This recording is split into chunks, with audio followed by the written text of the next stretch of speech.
안녕하십니까. 행복한 아침 이재용입니다. 안녕하세요. 정예인입니다. 새로운 달 8월이 시작됐습니다. 오늘은 8월 1일 금요일이고요. 이제 새로운 달이 시작됐으니까 물론 무덥고 힘들고 하시겠지만 기운 한번 하고 내시기 바랍니다. 네, 하고 내시기 바랍니다. 자, 금요일에는 건강 리모델링 준비되어 있는데요. 오늘은 나이 들수록 더 자주 찾아오는 소화불량에 대해서 알아보도록 하겠습니다. 잠시 후를 기대해 주시고요. 자, 금요일의 행복한 아침 활기차게 시작해 볼게요.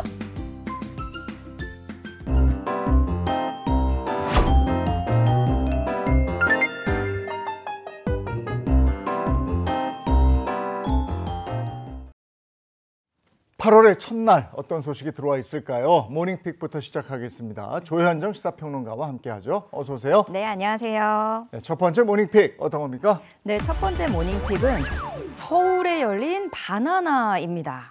지금 날씨 보면 정말 그럴 수 있겠다 싶은데 사실 바나나는 보통 고온 다습한 동남아시아에서 잘 자라거든요. 근데 서울에서 바나나가 열렸어요? 그만큼 너무 더웠나 봅니다. 그렇죠. 네, 이 기록적인 폭염이 연일 이어지면서 대한민국 작물에도 기현상이 나타나고 있습니다. 한 매체에 따르면은요, 서울 노원구에 있는 주말 농장에 성인 남성 키의 1.5배에 달하는 바나나 나무가 우뚝 솟아 있고요. 길게 뻗은 잎 아래에 보면 손바닥만한 자주색 꽃과 저렇게 바나나 세 송이가 주렁주렁 열려 있는 겁니다. 이 농장 운영자가 원래 올해 바나나 나무 4그루를 심어봤대요. 그중에서 3그루나 저렇게 살아남은 거예요. 근데 아주 옛날에는 왜 우리나라에서 바나나가 진짜 귀했잖아요. 예. 그게 바로 동남아에서만 나기 때문에 그러다가 우리나라 들어와서는 비닐하우스에서만 생산을 할 수 있었는데 이게 저렇게 도심 노지에서 바나나가 살아남을 수 있다라는 건데요. 좀 많이 놀란 듯 실제로 지난 30일 이 농장 온도가요 35.8도였고요. 습도가 73%였다고 해요. 그러니까 조금 과장을 하자면 우리가 요 몇 주 동안 이 비닐하우스 같은 곳에 있었다라고 해도 과언이 아닌 거죠. 야, 서울 도심에서 바나나 나무에 바나나가 주렁주렁 열린 모습을 보게 될 줄 어떻게 알았겠습니까? 네. 또 있어요. 제주도에서는 단호박이 익어버렸답니다. 네. 그냥 밭에서 네. 단호박이 익어버린 건데요. 이 농장이 공개한 영상에서는요. 줄기에 달린 단호박을 가위로 이렇게 살살 긁어내면 마치 찜기에 찐 것처럼 호박이 포슬포슬해진 상태로 돼 있는 거예요.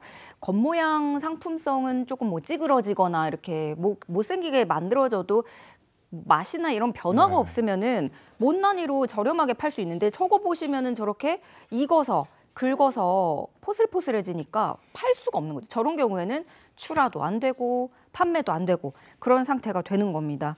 농장주는 예전에도 더위 피해 같은 거 있었지만 이 정도로 심한 경우는 처음이라고 얘기를 했고요. 전체 생산량 중에 30%가 피해를 입은 것 같고 어쩔 수 없이 전부 폐기를 해야 된다고 설명했습니다. 그야말로 자연 단호박찜인데 네. 저걸 전량 폐기한다고 그러잖아요. 농민 피해가 이만저만이 아닌데 이제 기후 변화에 따른 농민들의 농작물, 이 작황 이런 부분에 대해서도 변화가 필요하겠어요. 네, 사실 바닷속 어종도 그렇고 조금씩 북상하면서 바뀌고 있다. 우리 작물지도 바뀐다는 얘기는 오래전부터 나왔는데 이제 서울에서 바나나가 열릴 정도니까 전문가들은 이런 현상을 단순한 기상이변으로 볼 게 아니라 기후변화에 따른 농업환경 변화에도 관심을 기울여야 된다. 꾸준히 지적하고 있습니다. 올해가 시원할 여름이 될 거다.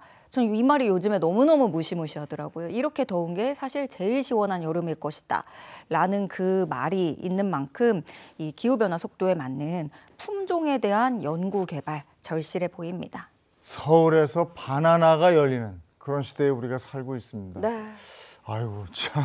그만큼 정말 덥다는 게 실감이 되네요. 다음 픽은요? 네, 두 번째 모닝픽 액상형 전자담배 규제 강화입니다. 주변에 액상형 전자담배 피시는 분들이 꼭 이야기하죠.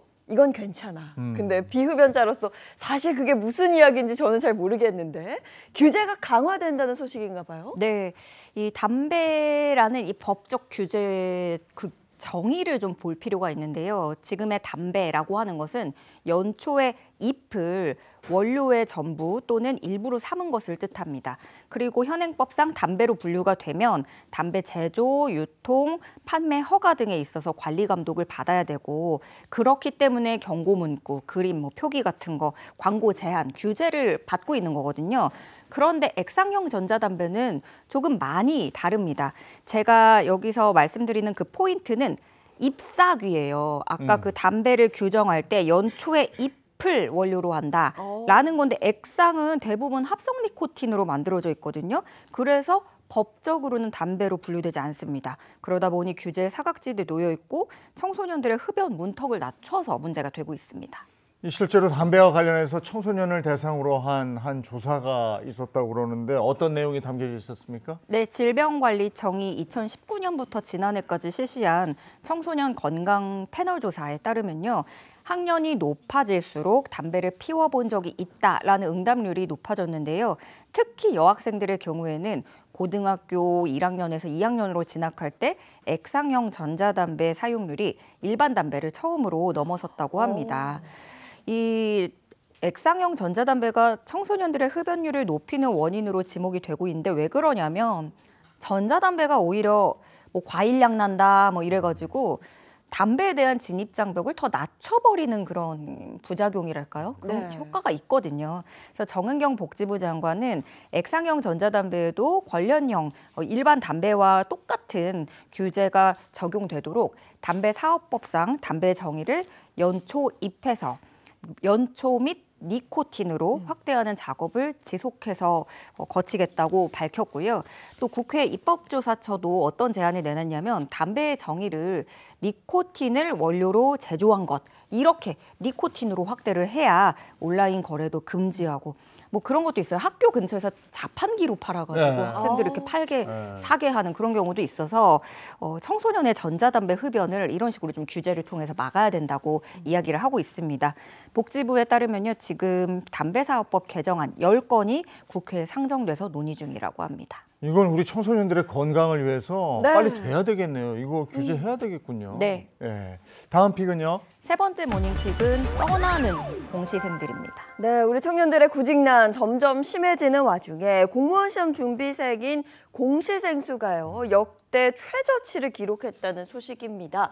자세히 좀 듣고 싶은데요. 네, 통계청 자료에 따르면 올해 일반직 공무원 시험 준비자가 10만 7천 명인데요. 이것은 관련 통계가 작성된 지 2006년 이후에 가장 적은 수치라고 합니다. 반면에 일반 기업체 취업 준비자는 21만 1,000명으로 공무원 준비자보다 2배 가까이 많았어요. 일반 기업 준비생 수가 공시생 수를 앞지른 건 2006년, 2023년, 그다음 이번이 세 번째인데 이 정도로 2배로 격차가 크게 벌어진 건 처음이라고 합니다.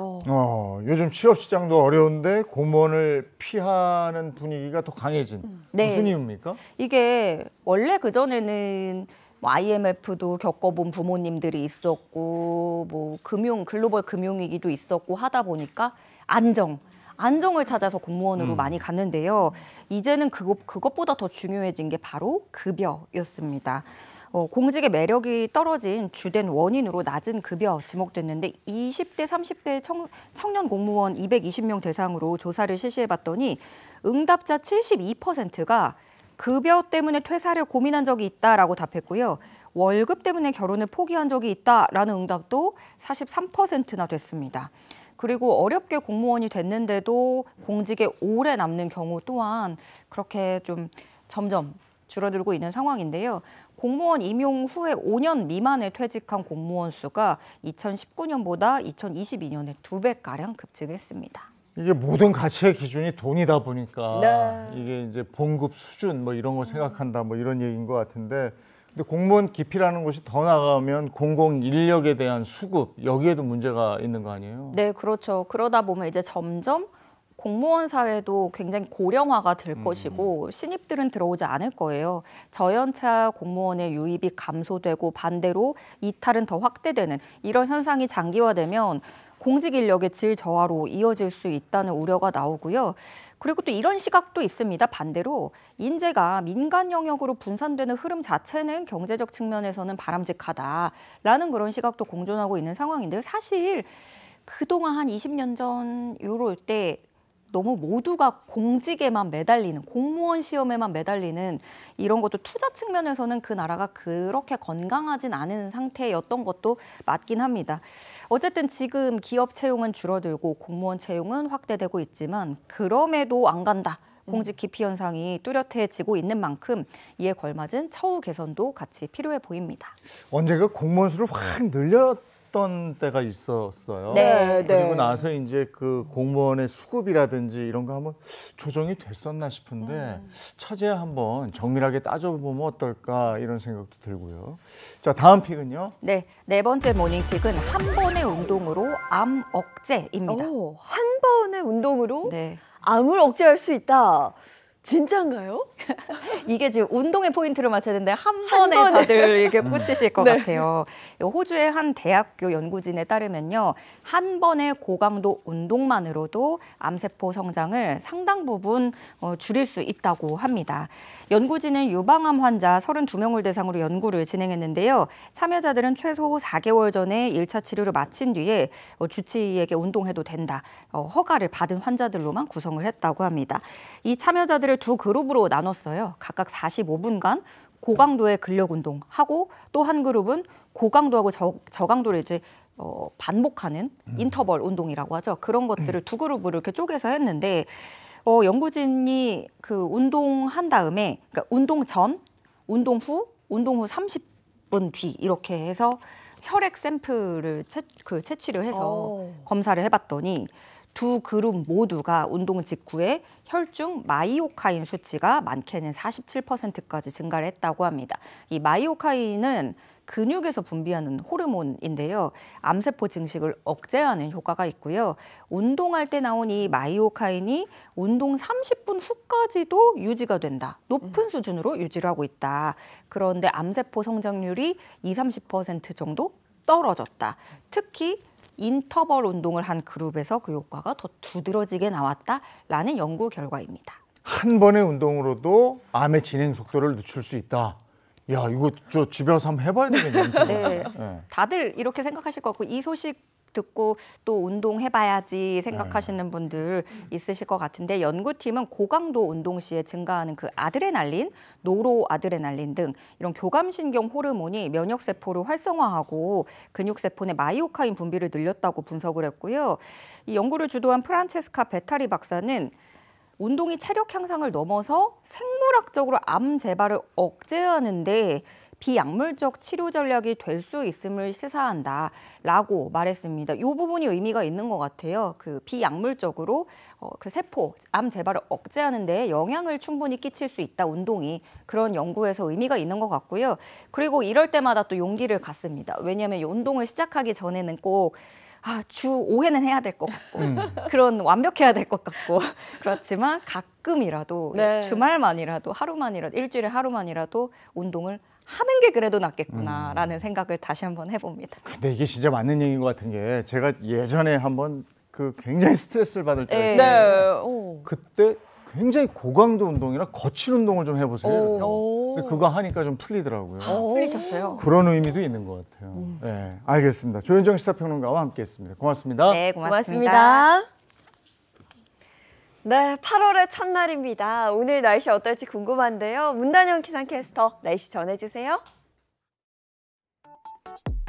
네, 만만치 않았던 더위와 함께한 7월이었는데요. 8월의 첫날도 무덥습니다. 주말까지는 이 정도의 더위를 염두에 두셔야겠습니다. 7월 한 달은 평균적으로 더운 한 달이었습니다. 일 최고 기온 평균과 밤 최저 기온 평균, 일 평균 기온의 평균까지 모두 역대 1위를 기록했는데요. 오늘도 더위는 이어져 무덥겠습니다. 밤낮 없는 더위는 주말에도 계속됩니다. 여전한 무더위 속에 35도 안팎의 폭염이 이어지겠고요. 토요일에는 중부를 중심으로 소나기가, 일요일 밤부터는 제주에 비가 시작됩니다. 오늘 전국 하늘은 가끔 구름만 지나면서 맑겠고요. 오후 한때 강원 북부 산간에 소나기가 지납니다. 한낮의 기온은 서울과 대전, 대구가 36도로 여전히 남동풍이 산맥을 넘어와 중부 중심으로 덥습니다. 그늘에서 자주 휴식하고 물 자주 마셔주셔야겠습니다. 다음 주에는 반가운 소식이 들리는데요. 다음 주 초반에는 서쪽을 중심으로, 중반에는 중부를 중심으로 비 소식 들어있습니다. 다만 습도 때문에 체감온도는 높을 것으로 예상됩니다. 지금까지 날씨 전해드렸습니다.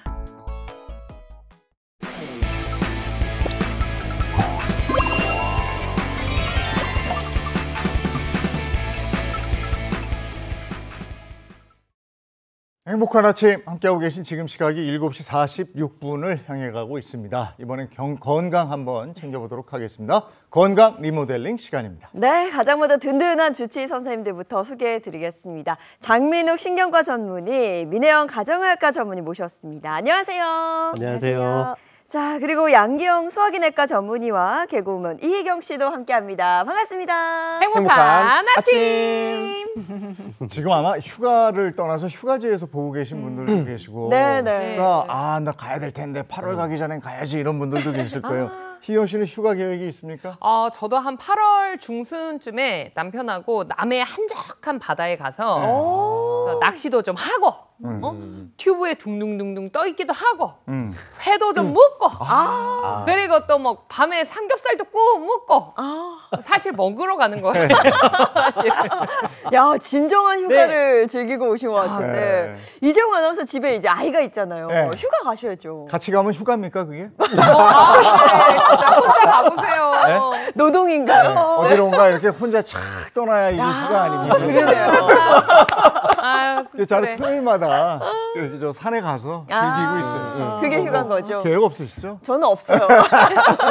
너무 더워서 조금 지나고 한 9월쯤 저는 좀 늦게 가려고 생각입니다. 좋은 양기영 생각이네. 선생님은 어때요? 휴가 계획 있습니까? 요즘 너무 덥잖아요. 네. 그래가지고 이게 잘 보니까는 너무 차가운 음식 많이 드시고 또 뭐 에어컨 바람 밑에 있고 그래가지고 뭐 감기 걸리시거나 냉방병, 뭐 장염 걸리시는 분들 너무 많아가지고 그 휴가철에 오히려 아픈 분들 진료하면서 좀 보내려고 휴가는 좀 반납을 하고 진료하고 있습니다. 아이고 그러시군요. 장민호 물을 선생님은요? 축적하시겠다. 환자와 같이 있겠다고 하셨거든요. 이제 큰일 났네.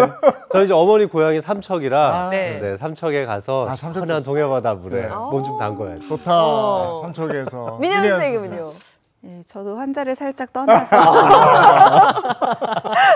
저도 8월 중순에 저랑 남편이랑 둘 다 골프를 좋아해서 조금 시원한 근처에 시원한 곳으로 골프 여행을 갈까 하는데요. 사실 여행지 가가지고는 진짜 희경 씨 말한 것처럼 많이 먹게 되잖아요. 맞아요. 저도 일본 쪽으로 갈 거라 거기에 이제 먹거리들을 벌써 지금 예약하기 위해서 식당들을 쫙 서치하고 있습니다. 너무 좋습니다. 골프 가방 들 사람 안 필요해요? 제가 좀 같이 가볼까요? 같이 가려고. 안 되겠죠? 네. 저는 되는데 안 되는군요.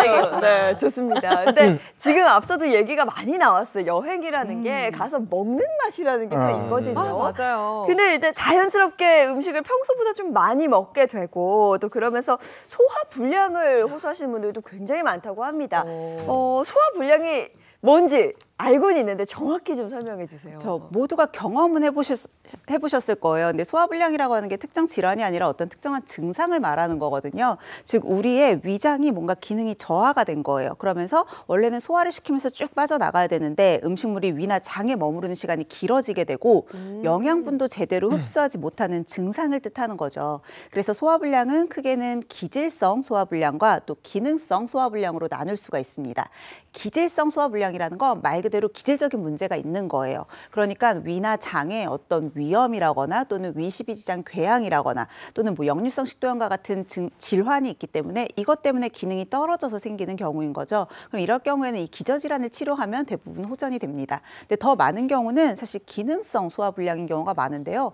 검사를 하거나 해도 특별하게 질환이 없어요. 소화기관 자체에 문제는 없어 보이는데 위산의 분비 자체가 좀 줄어들었던가 또는 연동운동 같은 것들이 좀 줄어들면서 질환이 없이도 기능적인 문제 때문에 계속 불편감을 느끼는 경우를 말합니다. 네, 실제로 우리나라에서 이렇게 만성적으로 소화불량 이런 것 때문에 이제 불편해서 병원에 오신 환자분들 중에서 약 70% 이상이 기능성 소화불량으로 진단될 만큼 상당히 흔합니다. 2023년 우리나라 국내에서 이 기능성 소화불량으로 진단받은 사람들은 약 143만 명에 집계됐는데요. 자, 이 중에서 50대 이상의 환자가 전체 절반이 약간 넘는 55%가량을 차지하는 것으로 나타났습니다. 생각해보면 나이가 들수록 우리 겉으로 보이는 이런 피부나 이런 얼굴뿐만 아니라 이 내부에 있는 장기들도 다 노화가 되기 때문에 그렇죠. 자연스럽게 소화 기능도 떨어지기 때문에 또 이 50대 이상의 환자 숫자가 차지하는 비중이 많을 수밖에 없는 거죠. 저는 궁금한 게 이게 날씨의 영향을 받는지도 궁금하거든요. 네. 저는 이제 대체적으로는 소화를 좀 사시사철 잘 시키는 편이기는 한데 네.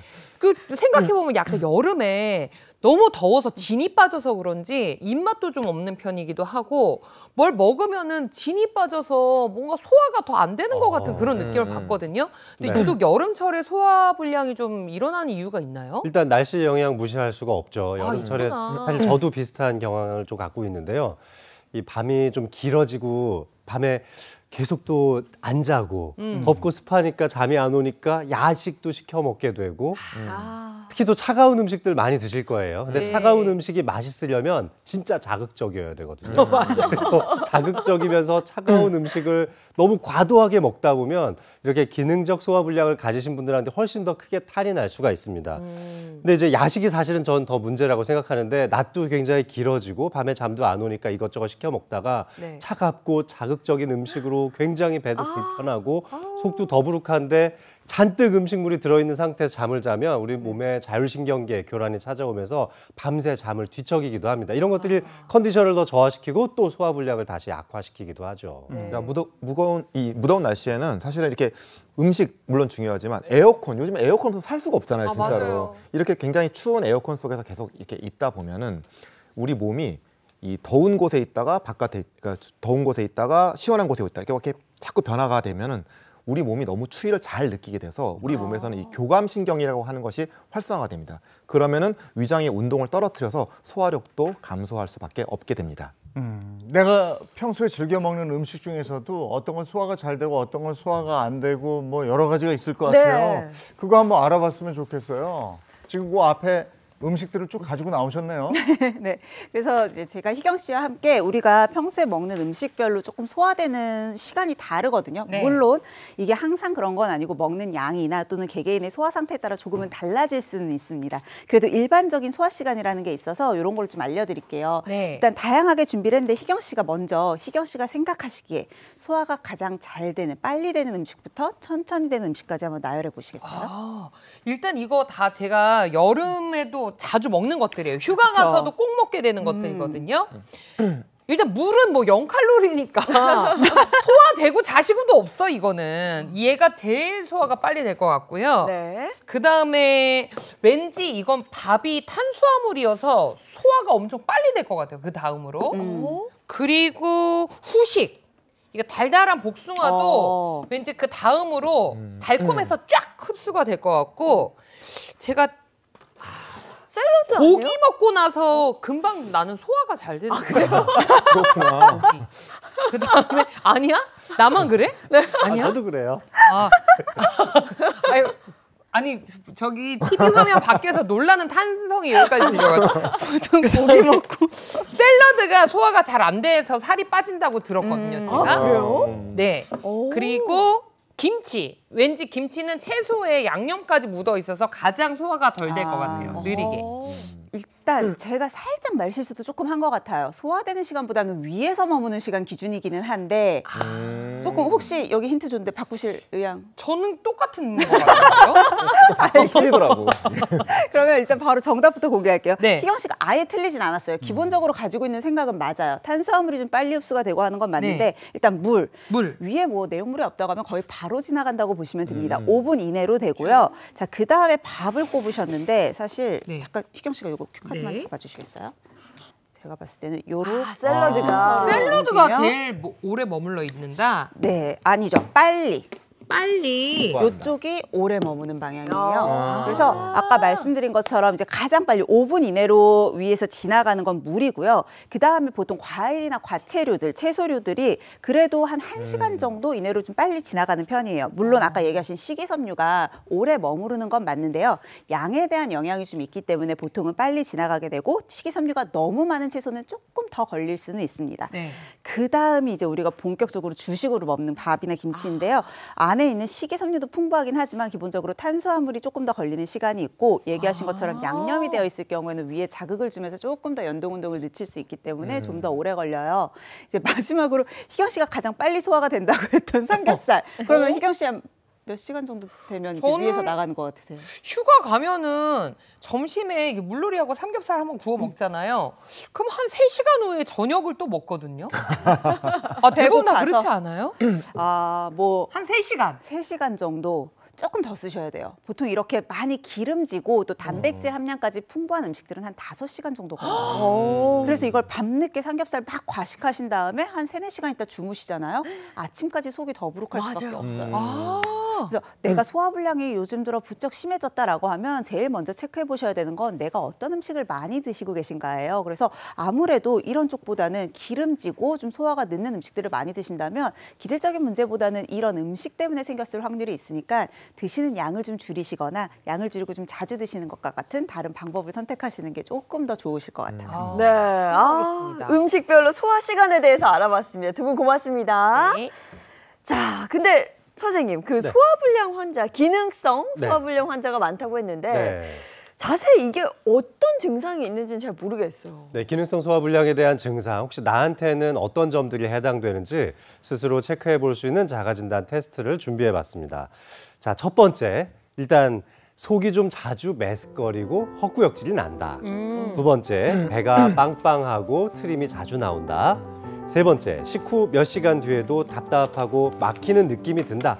자, 3개 중에 몇 개 해당되세요? 희경 씨는 어떠신가요? 저는 혹시 이번에 배가 빵빵하고까지는 늘 빵빵한 것 같은데 그 뒷말은 아닌 것 같고 저 네. 최초로 하나도 해당이 안 되는 거예요. 오, 그래요? 처음인데? 소화력 아니 뭐 삼겹살을 3시간 만에 다 끝내니까 이럴 리가 없죠. 그렇죠. 저는 네. 이거 저 배가 빵빵하고 트림이 자주 나온다. 이거 해당이 그거 돼요. 하나. 네. 저는 하나도 없거든요. 네. 다음에 좋습니다. 이어서 좀 볼까요? 자, 3가지 더 있는데요. 자, 기능성 소화불량 증상 4번째입니다. 식후나 공복 시에 속이 쓰리고 아프다. 5번째, 가스가 차고 조금만 먹어도 배가 부르다. 마지막입니다. 6번째, 이런 증상들이 잠을 잘 때, 그러니까 수면 중에도 나타나지는 않는다. 수면 중에는 나타나지 않는다. 네, 그렇습니다. 저 같은 경우에는 지금 여기서 4번 정도는 조금 해당이 되는 것 같아요. 식후나 공복 시에 속이 쓰릴 때가 있다. 네. 네. 저도 4번. 속이 좀 쓰릴 때가 있다. 그 정도. 저는 5번. 가스 5번? 차고 조금만 먹어도 배가 부르다. 맞아요. 많이 안 드시죠. 네. 맞아, 많이 안 오. 드시잖아요. 이거 몇 사실 개나 해당하면 그래요? 안타깝게도 하나만 해당이 되고 기능성 소화불량을 의심할 수 있는데요. 오. 이런 증상이 한 달 이상 지속되고 계시다면 병원을 찾아서 자세한 진단을 받아보시는 게 좋겠습니다. 그러면 이런 기능성 소화불량을 겪지 않으려면 이게 유발되는 요인을 알고 피하고 이러는 게 중요할 것 같은데 기능성 소화불량을 생기게 하는 요인은 뭔지 그거부터 좀 알아볼까요? 예, 뭐 굉장히 많습니다. 굉장히 많고 본인이 이제 고칠 수 있는 부분도 있고 사실은 고치지 못하고 약간 선천적으로 태어나면서부터 갖게 되는 이런 소화 능력의 정도도 사실 굉장히 영향을 많이 미치는데 외래에 오시게 되면 제가 뭐 여러 가지 언제부터 그러셨습니까? 증상이 뭐 아프신가요? 더부룩한 게 여러 가지 증상을 물어본 다음에 꼭 여쭤보는 것이 있습니다. 그것이 뭐냐면 바로 음식에 대한 겁니다. 사실 어떻게 보면 소화라고 하는 거는 음식과 뭐 뗄래야 뗄 수가 없는 가장 어떻게 보면 중요한 그런 연결고리인데요. 그러다 보니까는 어떤 음식을 드시는지를 보면 아 이분이 그냥 말씀만 들어도 이분이 어떤 증상을 앓고 있겠다 사실 그런 것들이 약간 짐작이 될 때가 있을 정도로 음식이라 하는 거 매우 중요합니다. 자, 뭐 예를 들어서 뭐 차가운 음식 계속 이제 아까 그런 음식들 얘기 많이 나왔는데 또 맵고 굉장히 자극적인 음식 또 아까 우리 삼겹살 얘기했는데 지방이 좀 과도하게 들어있는 음식 이런 거 많이 드시거든요. 근데 사실 이런 음식들 맛있죠. 맛있는데 위 입장에서는 굉장히 달갑지 않은 그런 손님입니다. 이렇게 자극적이고 또 패스트푸드 위주의 그런 음식 섭취는 아무래도 위에 부담을 줘서 소화불량 유발할 수밖에 없고요. 또 흡연, 또 술, 커피 같은 이런 기호식품 이런 것들도 전부 다 기능성 소화불량 증상을 잘 일으키게 됩니다. 네, 말씀해 주신 것처럼 어떤 음식을 먹느냐 굉장히 중요한데요. 또 하나 간과하시면 안 되는 게 내가 음식을 먹는 속도입니다. 사실 음식을 빨리 먹게 되면 기능성 소화불량을 더 심하게 유발할 수밖에 없거든요. 근데 이제 문제는 우리나라 사람들이 식사를 정말 빠르게 하세요. 외국에 비해서 보통 식사 시간 물어보면 한 10분에서 15분 이내로 이제 음식을 다 드신다라고 하시거든요. 그럴 경우에는 일단 음식을 충분히 씹지 못하고 그냥 바로바로 삼키게 됩니다. 저작 활동부터 문제가 되고 위나 장에서 당연히 더 느껴야 되는 부담이 많아질 수밖에 없겠죠. 그래서 소화불량에서 벗어나려면 첫 번째로 시작하셔야 되는 게 충분히 씹는 거고 그렇게 되면 자연스럽게 식사 시간도 늘어나시게 될 거예요. 이렇게 좀 꼭꼭 씹어서 먹어야 되는 이유가 또 한 가지 있는데 네. 우리가 식사를 하고 음식이 뱃속에 들어오면 뇌 속에 들어있는 시상하부에 포만 중추가 작동하게 됩니다. 그럼 시상하부에서 렙틴이라고 하는 호르몬이 분비되기 시작하는데 이때 우리가 이제 포만감을 느끼게 되거든요. 네. 그러니까 음식물이 들어와서 위장을 자극하고 이 신호가 뇌까지 전달돼서 드디어 이제 렙틴이 나오면서 포만감을 느끼는데 자, 여기까지 걸리는 시간 얼마나 걸릴 것 같으세요? 희경 씨 한번 맞춰보실래요? 배부름을 느끼는 시간. 그렇죠. 저는 이게 결혼식 이럴 때 뷔페 이런 데 가잖아요. 그러면은 친구들이랑 한 1시간 정도 먹으면 야, 이제 배부르다. 가자. 이런 얘기를 했던 것 같아요. 한 1시간 정도 걸리지 않을까요? 네, 위장이 좀 이제 크신 분들은 그럴 수 있어요. 아니, 나 오늘 뭐 신기록을 많이 세우는 것 같네. 기본적으로 음식물이 들어와서 이 포만 중추가 자극될 때까지 걸리는 시간은 20분 정도가 걸립니다. 그렇게밖에 안 그러니까 걸려. 배가 어느 정도 좀 찬 다음에 20분이 지나야 아, 내가 배부르구나라는 걸 느낄 수 있다는 거죠. 그러니까 그걸 느끼기도 전에 식사가 맞춰버리면 안 된다는 거예요. 그럼 굉장히 많이 먹을 수 있거든요. 30분 만에 대부분 식사를 마치시잖아요. 네. 그러니까 나의 능력보다 훨씬 더 많이 드시는 경향성이 생길 수 있다는 겁니다. 충분히 씹고 천천히 식사를 하실수록 포만 중추를 빨리 자극할 수 있으니까 식사량도 좀 줄일 수 있고 건강한 식단을 유지할 수 있겠죠. 이렇게 해야 혈당 스파이크나 인슐린 저항성을 낮출 수 있어서 이 당뇨라든지 고지혈증과 같은 만성 질병으로부터 우리를 보호할 수 있다는 겁니다. 네. 그러니까 이렇게 꼭꼭 씹는 습관 좀 많이 네. 들어주시면 좋겠어요. 천천히 꼭꼭 씹는 습관. 네. 희경 씨 꼭 기억하시고요. 우리 같이 해봐요. 네.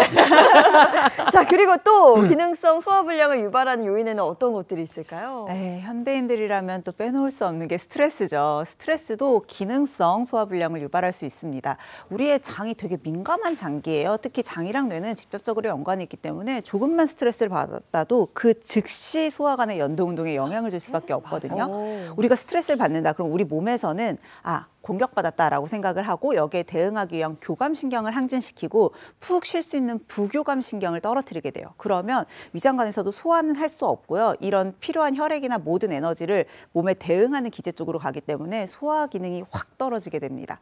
또 하나 또 빼놓으시면 안 되는 게 가족력에 영향이 좀 있다고 알려져 있어요. 그래서 내가 부모님을 봤는데 우리 부모님이 유독 식사하시고 나서 왜 이렇게 속이 더부룩하고 불편하지? 라는 말을 많이 하신다면 나도 미리미리 관리하시는 게 좋습니다. 이런 소화불량으로 인해서 병원에 가면 그럼 어떤 검사부터 받게 됩니까? 예, 여러 가지 검사를 사실 받게 됩니다. 왜냐하면 자 우리가 이제 앞에서 이 소화불량의 종류를 기질성 소화불량하고 기능성 소화불량이 있다고 이렇게 말씀을 드렸는데 이런 기질성 소화불량을 같이 이제 감별을 하기 위해서 여러 가지 검사를 받아야 되고 또 알고 보니 소화불량 증상이 이 정말 위장관이 아니라 뭐 심장이나 폐에서 오는 경우들도 있고요. 증상이 또 췌장같이 이런 장기에서 오는 경우도 있기 때문에 여러 가지 검사를 받게 되는데 역시 가장 먼저 받게 되는 검사는 상부 위장관 내시경입니다. 보통 그러니까 위내시경 이렇게 부르는 이제 그런 검사죠. 네. 이 내시경을 받게 되면은 우리가 보통 역류성 식도염이라든지 아니면 만성 위염, 위궤양, 더 나아가서는 우리가 정말 생명을 위협할 수도 있는 위암과 같은 그런 무선 질환까지도 우리가 감별을 해낼 수 있게 됩니다. 와. 그러면 제가 이쯤에서 진짜 우리 선생님들께 예리한 질문을 하나 드려볼게요. 예. 이게 소화불량이 있어요. 그러면 아예 음식을 안 넣는 거야. 그러니까 단식을 굶어요. 한다든지 차라리 굶어버리면 얘네가 운동할 일이 없으니까 도움이 될 것 같기도 하거든요. 어때요, 선생님? 사실 희경 씨처럼 생각하시는 분들이 상당히 많으세요. 그러니까 소화가 잘 안 되니까 차라리 식사를 걸러야겠다. 근데 소화불량이 너무 심할 때는 사실 몸발 계속 집어넣으면 위장관의 부담이 더 커지니까 약간 식사 끼니를 좀 거르시는 게 도움이 될 수는 있는데요. 문제는 이게 너무 자주 된다. 그러면 내 위장관에서는 참 내 주인이 능력이 없어서 제때제때 못 먹는구나라고 생각하면서 갈피를 못 잡습니다. 우리의 몸은 늘 규칙적으로 있었을 때 가장 최선의 기능을 보일 수 있거든요. 그래서 내가 위장관 좀 불편함, 소화 불량이 있다, 위장관 장애가 있다라고 느껴지면 핵심은 그냥 규칙적으로 드시는 거예요. 다만 먹는 양을 좀 줄이는 건 도움이 될 수 있겠죠. 네, 소화 불량에 대해서 알아보고 있는데요. 그러면 혹시 음식 중에서 이것과 이것을 같이 먹으면 소화 불량이 생길 수 있다. 어떤 게 있을까요? 환자분들이 정말 많이 주시는 질문인데요. 네. 요즘 뭐 뇌 건강과 혈관 건강을 위해서 견과류 드시는 분들 많죠. 많죠. 견과류 중에 정말 인기가 많은 게 바로 이제 아몬드예요. 아몬드. 근데 아몬드와 이 오렌지나 자몽 또 귤 같은 이런 감귤류에 해당되는 과일과 함께 드시면 안 좋습니다. 자, 이런 것도 이제 산도가 좀 있잖아요. 약간 네. 새콤하기도 하고요. 이런 산도가 있는 감귤류의 과일을 아몬드랑 같이 섭취하게 되면 위장 내에서 소화불량이나 복부팽만 또 가스가 차는 등의 문제가 생길 수가 있는데 이 산성 성분이 아몬드의 지방이나 섬유질의 흡수를 방해하기도 하고요. 그리고 또 한 가지는 이 아몬드에 칼슘이 정말 많이 들어있는데요. 이 비타민 C와 칼슘이 함께 들어가게 되면 칼슘의 흡수도 상당히 많이 저해되기 때문에 아몬드의 좋은 성질을 흡수시키고 소화시키는데 상당히 좀 부담이 되겠죠. 그래서 아몬드 같은 견과류 드실 때 이 과일 주스 또 새콤한 과일류는 좀 삼가하시는 게 좋겠습니다. 예, 또 같이 드시면은 소화불량을 유발하는 그 조합이 또 하나 있습니다. 뭐냐면은 장어와 복숭아인데요. 노래 제목 처음 같기도 들어봐요. 하고. 처음 네. 들어보세요? 네, 이 조합은. 아, 그래요? 네. 저는 어렸을 때 뭐 그다음에 또 이 청년이 돼서도 이 장어 먹으러 가면 그런 얘기들 하시는 분들이 예. 있었어요. 복숭아랑 같이 먹지 먹으면 마요. 몸에 맞아요. 무슨 균이 생겨가지고 설사한다 이랬는데 그게 나중에 보니까는 이게 과학적으로 의미가 있더라고요. 왜냐하면은 이 복숭아에는 유기산이라고 하는 성분이 좀 들어있는데요. 이 유기산이 이 고지방 생선인 장어의 이 지방 성분들을 이 흡수한 것을 떨어뜨리게 됩니다. 유기산은 원래 이 니코틴이라든지 몸에 나쁜 성분들을 이 배출을 시키는 굉장히 좋은 그런 효과가 있지만 아까 말씀드렸듯이 지방 흡수를 방해를 하기 때문에 이 같이 먹게 되면 굉장히 안 좋고요. 이렇게 흡수가 다 되지 못한 이런 지방 성분들이 장에 남아있게 되면 장을 자극하고 또 이 체내에 있는 물들을 장 내로 끌어당겨서 설사를 유발할 수 있으니까 이 두 개는 좀 같이 드시는 거 삼가시는 것이 좋겠습니다. 예. 네. 같이 먹으면 오히려 소화불량을 유발하는 음식까지 우리가 알아봤고요. 이번에는 소화불량에서 벗어나는 방법에 대해서 알아보도록 하겠습니다. 소화에 도움이 되는 것, 으뜸은 운동 아니겠어요? 그렇죠. 네, 움직여야죠. 운동 몸을. 한번 알아볼까요? 그럼요. 제가 운동 동작 좀 알려드릴 건데요. 우리 희경 씨랑 예인 씨 같이 한번 해볼게요. 희경 씨는 이거 안 해도 소화 잘 되실 것 같아요. 저 이것마저 하면 큰일 나는 거 아닐까 싶어요. 사실 장이 제가 아까 되게 예민하다라고 말씀드렸잖아요. 그래서 장 같은 경우는요. 조금만 움직여도 연동 운동을 촉진할 수 있습니다. 그래서 소화불량에 제일 좋은 건 걷기 운동이에요. 나 걷기 할 시간 없어 하시는 분들을 위해서 집에서 간단하게 할 수 있는 스트레칭부터 알려드릴 거고요. 일단 시작 가볍게 한번 몸을 풀어볼게요. 다들 손 어깨 이렇게 얹어주시고요. 어깨 돌리기 해보셨죠? 뒤로 네. 5번, 앞으로 5번 할 건데요. 이때 포인트는 돌리실 때 보통 팔만 이렇게 돌리세요. 네. 팔이 아니라 견갑골이 움직이는 느낌입니다. 그래서 어깨 전체를 써서 견갑골로 하나, 시원해. 예, 시원하죠? 좋다. 셋, 넷, 다섯. 자, 이제 앞으로 돌려볼게요. 하나, 두둑두둑 소리가 저한테 나오고 시원하네. 셋, 넷, 다섯. 자, 이렇게 어깨 돌리기가 좋은 이유가요. 어깨만 잘 풀어줘도 우리가 바른 자세로 있을 수 있어요. 사실 많은 분들이 이렇게 굽은 자세로 있는데 이러면 복강 내 공간이 좁아지면서 장이 잘 움직이지 못하고 서로 끼어 있습니다. 그래서 바른 자세만 유지해줘도 복강 내 공간을 충분히 확보하면서 소화불량에 도움이 될 수 있고요. 이제 본격적으로 한번 운동해 볼게요. 첫 번째 동작은 앉아서 하는 자세라서 매트를 준비했어요. 매트 위에 무릎을 꿇고 한번 앉아볼게요. 네. 네. 자, 이렇게 중간에 무릎 꿇고 앉은 상태에서 양손 팔깍지를 뒤로 낄 거예요. 그래서 이 손등 부분이 바닥으로 가도록 이렇게 대볼게요. 이때 포인트는 가슴을 너무 이렇게 들려고 하지 마시고요. 어깨를 내리려고 하세요. 어깨가 이렇게 내려가는 느낌으로 하면 가슴이 저절로 들릴 거고요. 목도 너무 고개 뒤로 이렇게 적기시면 힘드시거든요. 그래서 그냥 뉴트럴한 포지션을 딱 유지해 주시는 게 좋습니다. 이게 만약 깍지 끼고 잘 안 되시는 분은 저처럼 좀 손을 풀고 해도 조금 될까요? 더 각도를 뒤로 할 수는 있는데 그래도 웬만하면 가슴이 열려야 되거든요. 네. 그래서 너무 뒤로 가지 말고 이 자세로 한 5 정도 세볼게요. 하나, 그 의자에 앉아서 해도 시원하다. 시원해요. 넷, 5. 자, 이제 쭉 풀렸으면 앞으로 그냥 쭉 엎드려서 기대주세요. 요거 우리가 아기 이거 자세라고 시원하네. 해요. 시원해. 네. 무릎은 벌리셔도 되고 모으셔도 됩니다. 그냥 편하게 모든 긴장을 내려놓고 이렇게 이완하는 동작. 자, 이런 동작을 몇 번 반복해 주시면 훨씬 더 소화 흡수에 도움이 될 수 있고요. 네. 자, 이제 앉아서 했으니까 조금 더 자극을 해볼게요. 일어서서 똑같은 동작을 해볼 건데 네. 지금 동작은 중심을 좀 잡아야 돼서 너무 폭신한 매트가 불편하실 수 있어요. 그래서 살짝 매트 앞쪽으로 바닥에서 할게요. 네. 여러분들도 집에서 했을 때 잘못해서 중심 못 잡으면 넘어지실 수 있으니까 가능하면 이 동작은 바닥에서 하시는 게 좋습니다. 우리 런지 자세 다들 아시죠? 한쪽 네. 다리를 앞으로 내미는 런지, 서서 하는 하이 런지 자세를 취할 건데요. 일단 오른쪽 다리를 앞으로 넘겨볼게요. 앞으로 쭉 다리를 벌리면 자기도 모르게 내민 쪽 골반이 더 앞으로 나가게 돼 있어요. 이렇게. 네, 이 골반 자체를 틀어서 정면을 향하게 해주세요. 내 두 골반이 정면을 보고 있게. 오. 이것만으로도 굉장히 아, 뒤에 다리가 시원해요. 많이 당기죠. 네. 그래서 이 자세에서 저희 조금 더 고난이도 할 거거든요. 합장을 한번 해볼게요. 기도하듯이 합장하시고요. 내가 오른쪽 다리를 내밀었으니까 왼쪽 팔꿈치랑 이 오른쪽 다리에 무릎이 만난다라고 생각하시면 됩니다. 그게 가능한가요? 이렇게 옆으로 쭉 꼬아주세요. 이때 되네. 약간 팔꿈치를 기준으로 허리를 더 돌려주시면 굉장히 시원해요. 허리를 하나, 이렇게. 둘, 셋, 시원하다. 넷, 시원한데요, 다섯. 진짜? 자, 책상에서 해도 되네. 네, 반대쪽 똑같이 해볼게요. 왼쪽 다리를 내미시고요.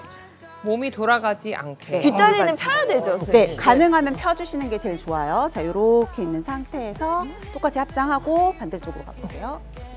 하나, 둘, 시원해. 네, 다섯. 자, 이런 식으로 양쪽 번갈아 가면서 여러 차례 해주시면 옆구리가 비틀어지면서 장의 연동 운동을 더 도와줄 수 있으니까 소화 불량을 해결하는 데도 도움이 되실 거예요. 네.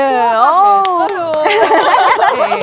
야, 이게 실내에서 간단하게 할 수 있는 운동이라 더 좋네요. 와, 시원하고 네. 이게 뭔가 근력도 생길 것 같고 네. 그래요. 휴가 가서 해도 좋겠어요. 다들. 소화 안 되면. 네. 아니 소화시킬 때 무엇보다 중요한 게 이렇게 운동, 무리하지 않은 네. 운동이고 이번에는 소화력을 도울 수 있는 음식은 뭐가 있는지 그것도 좀 알려주세요. 네, 예. 자, 소화에 도움을 주는 과일들. 그 중에서 키위 있습니다. 키위 많이들 들어보셨어요. 알죠. 네, 키위 안에 들어있는 이 액티니딘이라고 하는 성분은요, 단백질 소화를 돕는 이 프로테아제의 한 종류에 해당해서요, 소화에 도움을 줍니다. 우리 고기 양념에 재울 때 이 키위 같이 넣잖아요. 그럼 부드러워져요. 맞아요, 맞습니다. 이 키위 속에 있는 소화 효소가 이 고기의 단백질을 분해하고 이 단백질의 결합을 느슨하게 하는 역할을 하거든요. 그러니까 내가 특히나 여러 음식 중에서도 특히 이 고기를 먹고 나면 속이 좀 더부룩하고 뭔가 소화가 잘 안 된다. 이런 분들은 좀 디저트 드실 때 네. 키위를 좀 챙겨 드시면 더 소화에 도움이 될 것 같습니다. 네, 이렇게 음식을 잘 챙겨 먹는 것도 도움이 될 것 같고 그래도 저는 무엇보다 그냥 이 생활 습관 자체를 좀 바꿔야 소화 불량을 해결할 수 있지 않을까 싶어서 구체적으로 어떤 방법이 있을까요? 우리 음식 먹고 나서 20분 정도 지나야 어느 정도 포만감을 느낄 수 있는 렙틴 호르몬이 나온다고 말씀드렸는데요. 네. 그래서 저는 이 20분짜리 타이머를 좀 한번 사용해 보셨으면 좋겠어요. 이 휴대폰에도 다 타이머 기능이 있으니까 식사하실 때 20분 이상 내가 식사 시간을 늘려보겠다 생각하셔서 음식을 드시기 시작할 때 타이머를 켜놓고 시간이 흘러가는 걸 보면서 천천히 식사 조절을 하셨으면 좋겠는데 이제 오늘부터 금, 토, 일, 사흘간만 한번 실천을 해보세요. 매 끼니마다 내가 얼마나 빨리 음식을 먹고 있는지 한번 테스트를 해보셨으면 좋겠고 그렇게 했을 때 훨씬 더 많이 씹게 되는 걸 경험하실 수 있을 거고 속이 더부룩하거나 소화불량이 되는 것도 조금씩 줄어드는 것을 이 주말 사이에도 경험하실 수 있을 겁니다. 와, 이거 진짜 좋은 아이디어인 것 같아요. 저도 한번 꼭 해볼게요. 우리 혜연 쌤은 제가 항상 늘 그 선생님 이렇게 따라하려고 많이 노력하거든요. 저렇게 예뻐질 수 있을까 싶어가지고. 언어이죠. 네. 네, 우리 선생님은 소화불량을 타파하는 어떤 생활 습관이 갖고 계세요? 제가 희경 씨한테 추천해드릴 생활 습관은 식사하실 때 식사 시작하기 전에 딱 밥 한 숟가락만 덜어놓고 식사하시라는 거예요. 물론 가장 좋은 건 민욱쌤 얘기하신 것처럼 20분 이상 충분히 식사를 천천히 하시면 참 좋은데 이제 현대인들의 생활 패턴에서는 그러기 어려운 부분들도 있어요. 다 같이 먹어야 될 때도 있고 이럴 때 나 혼자만 천천히 먹는 게 너무 눈치가 보인다라고 하면 그냥 정말 먹는 양을 아주 조금만 줄인다고 해도 위에서는 부담이 훨씬 더 많이 줄어들게 되고요. 이게 점차 습관화가 된다면 과식을 피할 수 있는 좋은 습관이 되기도 하거든요. 그래서 민욱쌤의 방법 주말 동안에 눈치 없이 한번 편하게 해보시고 월화수목은 밥을 한 숟갈씩 좀 덜어서 드시는 방법을 생활해보시면 더 좋을 것 같습니다. 네. 나 못하겠다. 해봐야죠. 난 그렇죠. 20분 할래. 저는 뭐 혜연쌤 같은 워너비 몸매는 절대 아닙니다만 그래도 의사로서 식습관을 개선하기 위해서 좋은 한 가지 좀 팁을 좀 드리자면은요. 진짜 내가 뭘 먹었는지 기록을 해보는 게 정말 중요하다고 생각합니다. 예, 우리가 잘 생각하면 너무 바쁘니까 어제 저녁에 뭐 먹었는지도 잘 어떻게 생각해 보면 기억이 잘 안 나요. 맞아요. 잘 생각을 해봐야지 좀 중요한 거 먹었던 것만 기억이 좀 나고 맞아요. 이렇습니다. 그런데 우리가 그 바쁜 하루를 보내고 나서 저녁에 주무시기 전에 내가 오늘은 새끼 또 중간에 먹었던 뭐 음료나 간식 또 이런 것들을 한번 이렇게 기록을 해보신다고 하면 내가 평소에 어떻게 먹고 있는지 또 이런 음식들이 먹고 나 내가 좀 소화가 좀 뭔가 안 됐던 것 같다든지 뭔가 좀 반성도 하고 다음에 개선할 수 있는 그런 여지도 찾을 수 있으니까 바쁘시더라도 좀 짧더라도 그런 시간을 좀 가져보시면 더 좋을 것 같습니다. 뭐 따로 적기 귀찮으면 뭐 사진기 늘 가지고 다니는 거죠. 맞아요. 되죠. 그걸로 이렇게 찍어놓으면 되겠다 싶은데. 네. 그것도 맞습니다. 방법이 되겠네요. 지금 보면 생각해 보면은 전 국민이 다 손에 사진기를 하나씩 네. 갖고 다니는 셈이 그러네요, 됐잖아요. 그러네요. 그러다 보니까 자기가 뭘 먹었는지 이렇게 사진 찍어 놓으시면 뭐 어떻게 뭐 SNS만 올리시는 게 아니라 이거 봤다가 내가 이런 게 봤을 때 이런 거 먹고 내가 정말 안 좋았다. 쓰기가 약간 힘드시거나 아니면 시간적으로 공간적으로 제약을 받는 분들도 사진 찍으시는 거는 기록을 하는데 되게 좋은 습관이 될 수 있을 것 같습니다. 네. 알겠습니다. 이번에는 소화불량으로 인해서 무너진 건강을 리모델링한 주인공을 만나보실 텐데요. 영상 보기 전에 문진표부터 한번 확인해 보겠습니다. 자, 문진표 한번 보겠습니다. 이름 서희원, 나이는 50세시고요. 식사 시간이 일단 불규칙적이었고 탄수화물 과다 섭취 습관이 있으셨네요. 하루 수면 시간 7시간, 또 과체중, 소화불량, 역류성 식도염, 그리고 변비가 있었다고 합니다. 근데 선생님 여기 주인공 문진표를 좀 보다 보니까 궁금한 게 소화불량에 역류성 식도염까지 있다고 하셨단 말이에요. 네네. 근데 이 둘의 상관관계가 있어요? 예. 자, 이름을 잘 보면은 역류성 식도염이잖아요. 그러니까 말 네. 그대로 원래 가야 되는 방향에서 역류, 반대 방향으로 간다고 하는 게 그런 소리죠. 생각해 보면 우리는 입에서부터 항문까지 한 방향으로만 음식물과 이 소화 효소들이 내려가야 되는데 이게 음식물이 일단 식도를 통해서 위로 넘어간 다음에 식도로 넘어오지 말아야 되는데 그것들이 이 식도의 괄약근을 닫아주는 문을 이기고선 식도 자꾸 넘어오는 거거든요. 그런데 그게 음식뿐만 아니라 음식을 소화하기 위해 나왔던 그 위산들이 같이 식도로 역류를 하게 돼서 이 위산에 대한 보호막이 없는 식도 쪽이 다치게 되는 게 바로 이 역류성 식도염입니다. 그런데 이 역류성 식도염이 초기에는 말 그대로 내려가야 되는 게 자꾸 올라오니까 소화불량 이제 이런 증상으로 처음에 나타나지만 이게 시간이 지날수록 점점 만성화되고 심화되면서 역류성 식도염으로 느껴지고 또 진단되는 거기 때문에 좀 더 이런 주의가 더 필요합니다. 그리고 또 이 문진표만 보면은 아까도 식습관 개선 이렇게 말씀을 계속 많이 드렸는데 정말 이 주인공분은 식습관 개선이 정말 되게 시급해 보이는 그런 분인데 어떻게 지금은 건강 챙기고 계신지 저도 굉장히 궁금합니다. 지금 뭐 말씀을 하셨습니다마는 탄수화물 과다 섭취에 역류성 식도염, 소화불량은 달고 살았고 네. 그런데 어떻게 건강하게 리모델링하게 됐는지 화면으로 확인해 보시죠. 짙은 녹음으로 가득 찬 공원. 내리쬐는 햇살을 조명 삼아 걷는 한 사람. 군살 없이 늘씬한 몸매와 자신감 넘치는 워킹으로 공원을 런웨이로 만든 이분이 바로 오늘의 주인공입니다. 안녕하세요. 50kg 감량 성공한 서희원입니다. 위장 건강 지키고 체중 감량에 성공한 서희원 씨. 완벽한 자기 관리로 현재 시니어 모델로도 활약하고 있다는데요. 외모가 조금 이국적이신데 한국 분 맞으세요? 한국 사람 맞는데 제가 태어난 곳이 중앙아시아 키르기스탄에서 태어났고요. 그리고 사랑 사람 만나서 한국에 온 지 거의 20년? 어느덧 한국살이 20년 차 희원 씨. 익숙해진 이 길을 걷고 또 걷는 데는 특별한 이유가 있답니다. 근데 왜 밖에서 연습을 하세요? 밖에서 연습하면은 더 패션쇼에 잘 할 수 있어요. 패션쇼 무대가 길어서 여기서 실전처럼 연습하는 거예요. 날씬하신데도 운동을 열심히 하시네요? 사실은 그냥 쉽게 이 몸이 만들어지는 거 아니에요. 이거는 2년 전 내 모습이에요. 정말 동일 인물이 맞나요? 과거 110kg이 넘는 과체중에서 무려 50kg 감량에 성공한 서희원 씨. 제가 올해는 50살인데요. 근데 보니까 나이 들면서 살이 더 붙기 시작하더라고요. 2년 전 그녀에겐 무슨 일이 있었던 걸까? 체중 증가의 원인을 찾기 위해 희원 씨의 생활 습관을 짚어봤습니다. 가장 눈에 띄는 건 식습관인데요. 예전에 운동 되게 싫어하고 땀나고 힘든 거 거의 안 했어요. 식사 시간은 당연히 불규칙이었고요. 시간 이렇게 됐네. 지난번에 맛있게 짜장면 먹었던 것 같은데 한 번 더 시킬까? 미를 주식으로 하는 키르기스스탄에서 나고 자란 희원 씨. 제가 외국에서 살다 보니까 쌀보다는 면 주식이라서 그거 문제였던 것 같아요. 한국살이가 길어져도 입맛은 쉽게 변하지 않는 법. 자연스레 한식보다는 익숙한 밀 요리를 먹는 일이 잦았다는데요. 특히 한국식 중화 요리와 디저트는 그녀가 가장 좋아하는 메뉴 중 하나였답니다. как я хорошо поела. Теперь можно и поспать. 특별할 것 없었던 일상에 변화가 찾아온 건 40 무렵. 예전에 20대, 30대 많이 먹어도 불편한 점이 없다고 생각했는데 지금 40대 넘어가면서 나이 하나만 변하게 되는데 소화도 안 되고 변비도 생기고 화장실 너무 많이 못 갔어요. 일주일에 한두 번 갈까 말까 했는데요. 아, 눈물 나.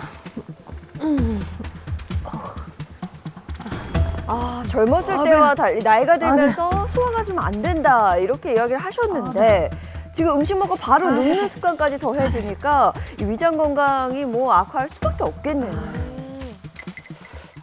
보면 화장실을 갔다 오셨는데도 개운하지 않잖아요. 문진표에서도 변비가 있다고 하셨는데 시원하지 않아요. 변비 있으면 화장실 잘 못 가는 것도 있지만 저렇게 나오고 나서도 개운해하지 않으시더라고요. 당연히 건강 걱정 많이 하게 되더라고요. 병원에서 고혈압 진단까지 받았어요. 근데 고혈압 혼자 오는 거 아니잖아요. 합병증이 너무 무서운 거예요. 그래서 그때는 쌀 꼭 빠져야 된다 결심했는데 근데 하나 더 있어요. 그 사실 제가 아들 있는데 어느 날부터 우리 아들 나를 부끄러워하더라고요. 엄마가 왜 이렇게 뚱뚱해? 밖에 같이 나갈 수가 없다 얘기하는 거예요. 그래서 그때 정말 충기 살기로 살 빼자 결심했어요. 소화불량과 변비를 극복하고 완벽한 몸매로 다시 태어난 희원 씨. 과연 그 비법은 무엇일까요? 움직이는 것조차 싫어하던 생활 습관을 완전히 벗어던지고 워킹 연습과 더불어 홈트를 꾸준히 실천 중이랍니다. 그리고 또 한 가지 위장 건강은 물론 체중 관리를 위해서 빼놓지 않고 챙겨 먹는 것이 있다는데요. 그거 뭐예요? 이거 캡슐레이션 헬스예요. 제가 나이 들면서 소화도 안 되고 가스도 많이 차이고 고생을 많이 썼어요. 근데 캡슐레이션 헬스 먹고 나서는 소화가 잘 되니까 체중 관리 많이 도움이 됐어요. 다이어트를 결심한 2년 전부터 꾸준히 섭취하며 몸매 유지에 도움을 받고 있답니다. 그날 오후. 여보 왔어? 왔어. 날씨가 너무 덥네. 희원 씨의 변화를 가장 가까이에서 지켜본 남편. 이거 장마 끝나고 나니까 너무 덥네. 옛날에 내가 잘 쪘을 때 이 더위 어떻게 건졌는지 모르겠어요. 당신 그때 그냥 더위 엄청 탔었지. 같이 산책을 갖고 어디 계단 위로 걸어가더라도 당신 땀 뻘뻘 흘려가지고 굉장히 힘들어했잖아. 얼굴도 많이 빨개지고 땀도 뻘뻘 흘렸는데 지금은 좀 많이 좋아진 것 같아. 너무 많이 좋아졌지. 이뻐? 그럼 최고지. 당신. 고마운 마음을 담아 오늘 점심은 남편을 위한 여름철 특별 보양식으로 준비했다는 희원 씨. 지금 뭐 만들고 계신 거예요? 지금 닭국수 만들고 있는데 날씨가 더우니까 더 잘 챙겨 먹어야 되지 않아요? 단백질이 풍부한 닭고기와 쫄깃한 칼국수 면발이 환상궁합을 자랑하는 닭국수. 여기에 진한 국물 맛을 더해줄 채소까지 듬뿍 넣어 여름철 입맛 살릴 별미로 손색이 없는데요. 과연 그 맛은 어떨까요? 맛있게 먹어. 잘 먹을게. 눈앞에 놓인 닭국수의 유혹에 서둘러 젓가락부터 드는 남편. 맛이 어때? 맛있네. 많이 먹어. 소화력을 회복하며 먹는 즐거움을 되찾았다는 희원 씨는 면발과 국물을 번갈아 맛보며 제대로 그 맛을 음미하는데요. 내가 한 그릇도 먹어야겠어. 벌써 다 먹었어?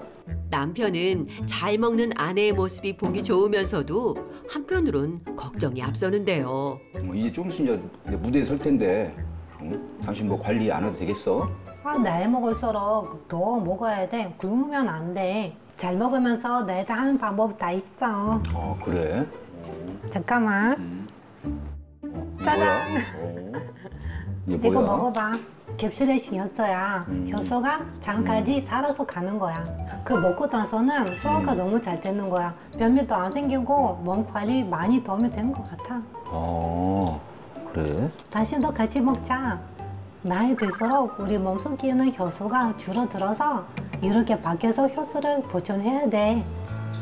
남편의 건강과 속 편한 나날을 위해 아낌없이 비법을 나눠주는 희원 씨.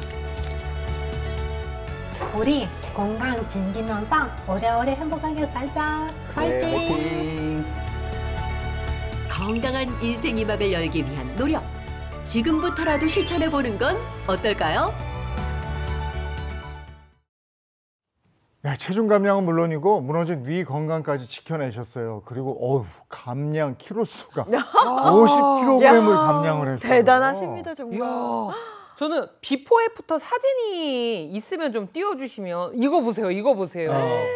이게 깜짝 놀란 게 비포 사진에는 이미 생크림 가득 든 빵을 들고 계시잖아요. 자랑스럽게. 나는 이걸 사랑한다. 네. 근데 저 애프터 사진 50kg 감량 사진을 보니까 일단 쉽지 않은 일을 해내신 거에 감탄이고 너무 아름다워지셔서 또 한 번 더 감탄했어요. 네. 최고예요. 최고입니다. 오늘 만나본 주인공이 소화불량과 변비로부터 벗어나 체중 감량에도 성공할 수 있었던 비결, 앞서 영상에서 보셨죠? 꾸준한 운동과 또 식습관 개선, 그리고 이것 덕분이었다고 하는데요.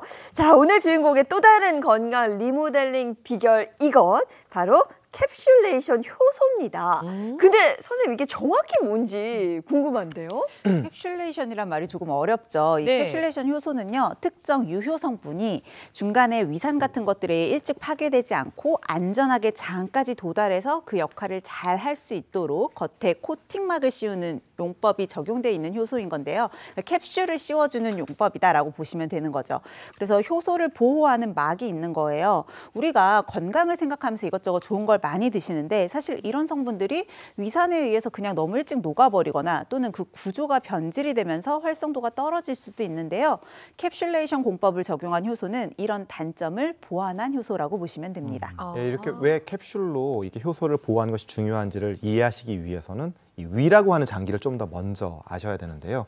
위는 위산이죠, 위산. 결국 위산이 나오는 그런 중요한 장기인데, 위산은 우리가 음식을 먹었을 때 그 음식들을 녹이고 연화시키고 부드럽게 만들어서 전체적인 소화를 도와주는 그런 효소, 그런 그 성분인데, 위산은 잘 아시다시피 pH 2 정도의 굉장히 강력한 정말 산성 성분입니다. 뭐 쇠도 녹인다고 그렇게 표현을 할 정도로 굉장히 강력한데, 그러다 보니 음식물이 들어 소화가 잘 되는 건 참 정말 좋은데, 효소 같은 이런 중요한 성분들이 들어왔을 때 또 이것들 역시 위에서 파괴가 될 수가 있습니다. 근데 그것들을 파괴되지 않고 장까지 살아서 보내기 위해서 이런 캡슐레이션 공법이 필요한 거죠.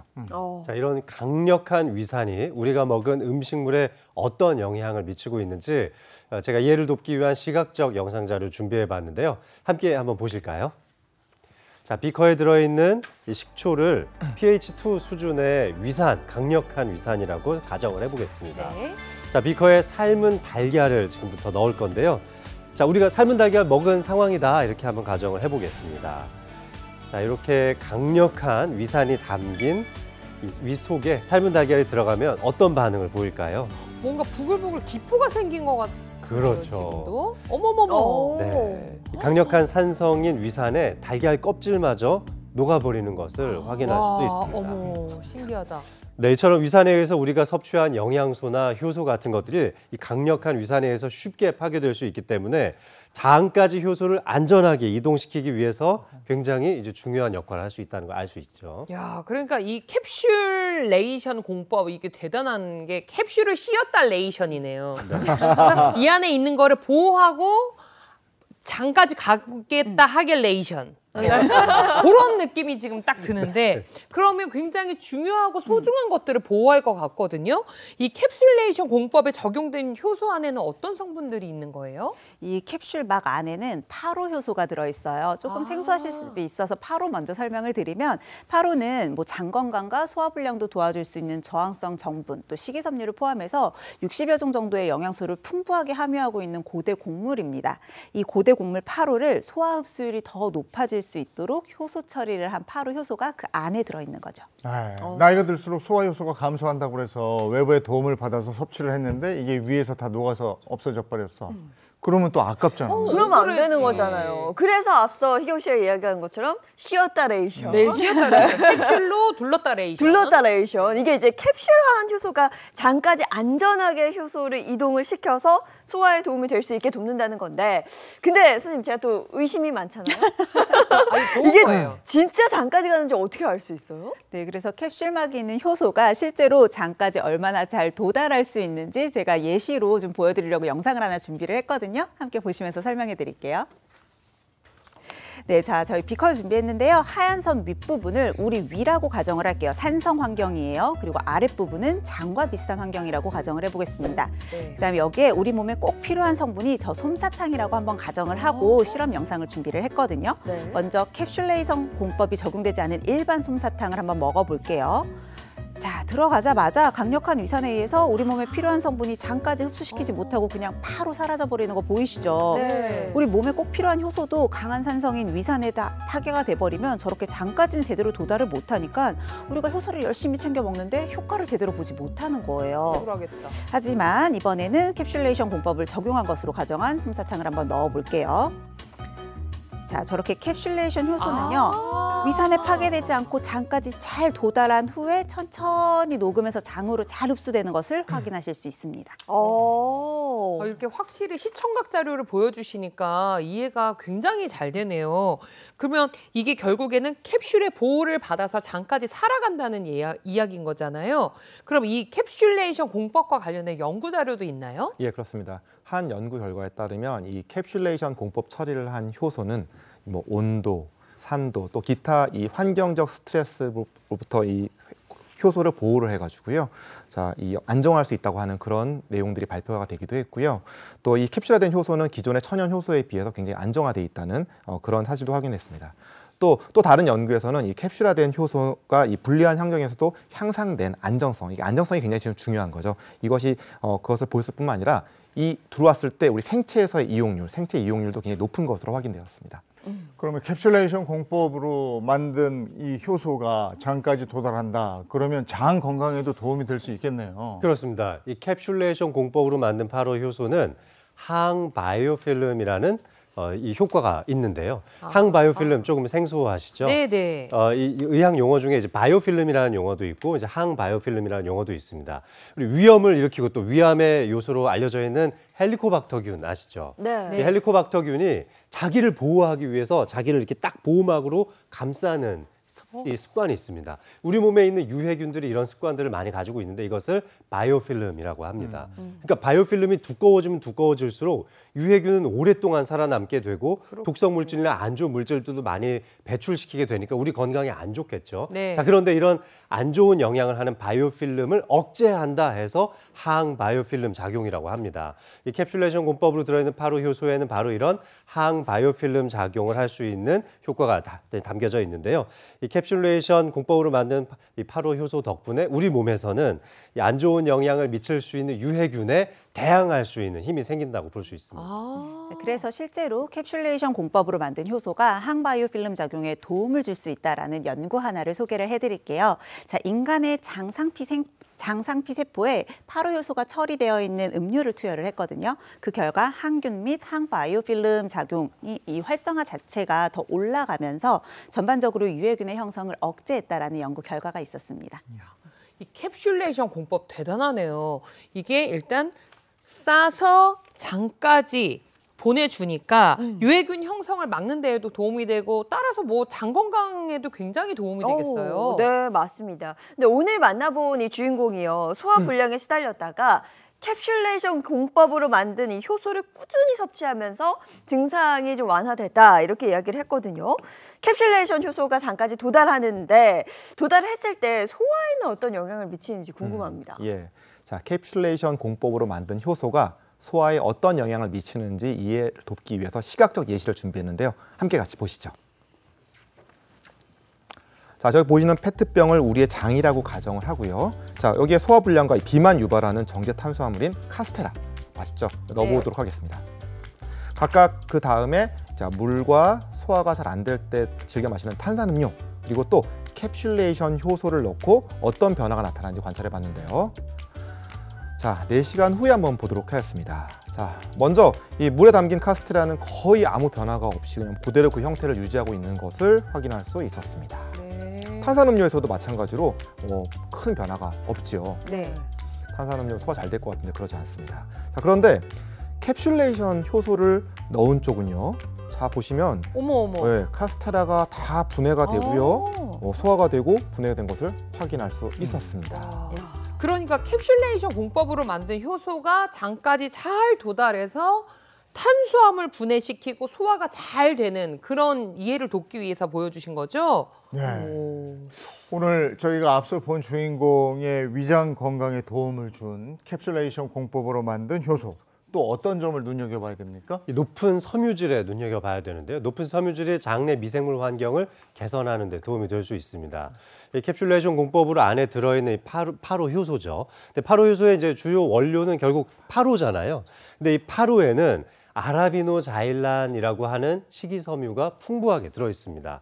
이 아라비노자일란의 특별한 성분은 바로 우리 몸속에서 단쇠지방산을 많이 만드는 데 있다는 건데요. 단쇠지방산이라는 것은 유익균이 식이섬유를 발효시켜서 만들어낸 이 성분이에요. 그러니까 우리 몸속에서 단쇠지방산이 많아졌다 그러면 내 장 건강이 좋아졌구나 이렇게도 볼 수가 있는데요. 네. 그래서 여러 가지 장 건강을 살펴보는 연구에서도 이 단쇠지방산을 많이 측정하기도 합니다. 우리 몸속에 유해균을 줄여주고 유익균이 많아지는 방향으로 갈 수 있으려면 사실 이런 아라비노자일란과 같은 좋은 식이섬유를 많이 섭취하는 게 좋다는 거죠.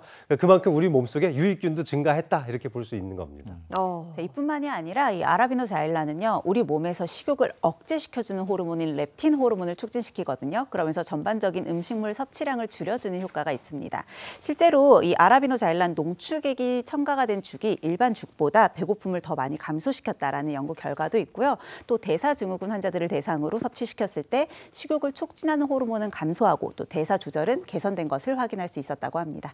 예, 또 6주 동안 당뇨병 환자의 식단에 이 파로를 첨가했더니 총 지질, 또 중성지방, 나쁜 콜레스테롤이죠. LDL 콜레스테롤이 각각 11%씩 감소한 것을 확인하였습니다. 이 파로의 높은 저항성 전분이 이 고지혈증 관리에 도움이 된다는 것을 확인할 수 있었던 결과입니다. 네. 캡슐레이션 효소 맛이 너무 궁금해요. 네, 좀 준비했어요. 먹어보면 안 될까요? 바로 한번 맛을 볼까요?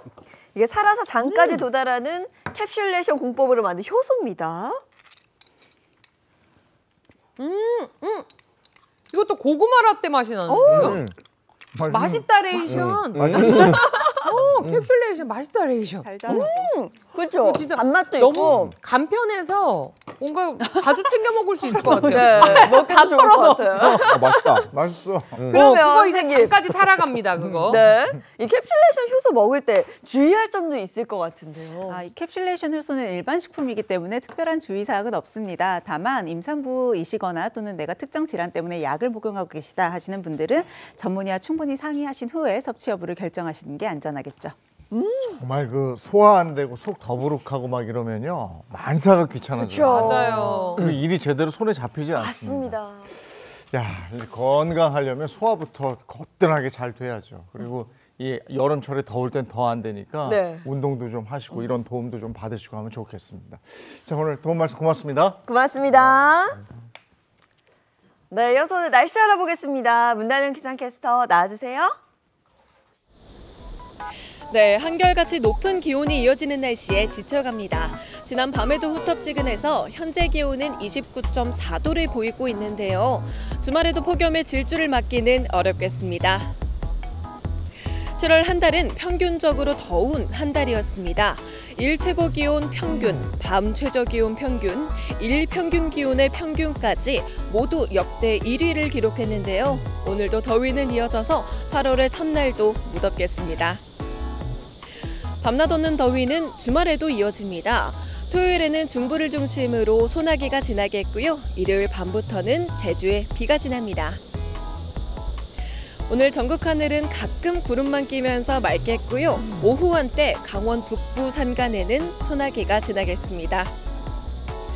한낮의 기온은 서울과 대전, 대구가 36도로 남동풍이 산맥을 넘어오면서 여전히 중부지방을 중심으로 기온이 높게 나타납니다. 그늘에서 휴식 자주 취해주시고요. 물도 자주 섭취해주시길 바랍니다. 다음 주에는 반가운 소식이 들리는데요. 주 초반에는 서쪽 지역을 중심으로, 주 중반에는 중부를 중심으로 비 소식이 들어 있습니다. 다만 습도가 높아서 체감 온도는 높게 나타날 것으로 예상됩니다. 지금까지 날씨 전해드렸습니다. 오늘이 금요일, 주말에 설레임이 있는 날인데 네. 오늘 휴가지로 떠나는 분들도 많지 않을까 싶어요. 꽤 많으실 것 같은데 이 더위의 기세가 만만치 않습니다. 뭐 이번 주말까지도 내내 덥다고 하니까 건강관리 잘 하시고요. 덥고 힘들고 지쳐도 8월의 첫날입니다. 힘내셨으면 좋겠습니다. 좋은 하루 보내시고요. 저희는 다음 주 월요일 아침 7시 30분에 돌아올게요. 행복한 아침, 행복한 하루, 그리고 행복한 주말 보내십시오. 고맙습니다. 고맙습니다. 즐거운 하루의 세상 Save next channel A